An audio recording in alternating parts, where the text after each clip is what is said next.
Today is October 19th. Yesterday we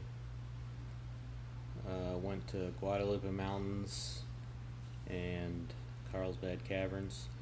And then the day before that, on the way to Guadalupe Mountains, we stopped through White Sands. Those were all really cool. If I sound unenthusiastic, that's because last night we got a message from our pet sitters and telling us that one of our cats was not looking so good, and they sent us a couple videos. And went ahead and made the decision to have my dad run over there since he's back in town and take our cat Bourbon to the emergency vet. And a couple hours later, we found out that he was having kidney failure, and he had lost a bunch of weight. He was very dehydrated. The doctor said it was probably something that has been going on for a while, and it's not always super noticeable. So, had to make the tough decision to go ahead and have him put to sleep over the phone, without getting to say goodbye or see him one last time. So, needless to say, that kind of took the wind out of our sails a bit. After getting the message, we stopped and just got a hotel in Pecos, Texas, just so we would be, in service, have service, because we needed the vet to call us and all that kind of stuff, to make the decision. Yeah, it's like I said, it took the wind out of our sails a bit, so we're not quite sure what we're gonna do. I think we're probably gonna continue on and continue down to Big Bend, spend a couple days there, and we're near the end of the trip anyway.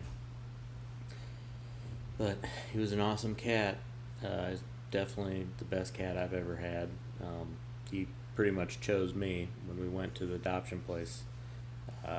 I'm not really a cat person. Cats don't usually take to me. They usually take to Cece much quicker than they take to me. But I sat down and he came and just jumped in my lap immediately.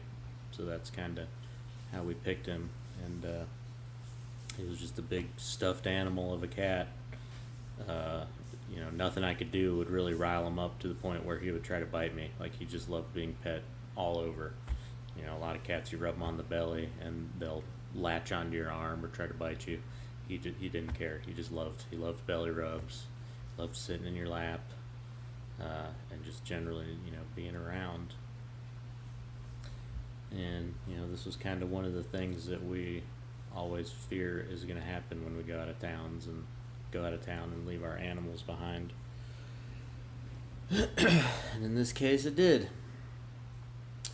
So we're still just kind of in the hotel right now, trying to gather ourselves up and figure out what our next move is. So we may continue on. We may just start heading back home. Like I said, since we're pretty much near the end of the trip anyway, the only other place we were really going to go was Big Bend. And then, we're going to stop through Austin and stuff on the way back. But after that, it was mostly just making the push back for North Carolina. So, sad news. This is not the way I wanted the trip to end. It's especially hard for Cece because, she works from home, and that cat was basically her coworker every single day. He was always there. I mean, we have 3 other animals, 2 dogs and another cat, but this cat was the one that we adopted together. And I don't know, he's just one of the best animals I've ever owned. So, definitely going to miss him.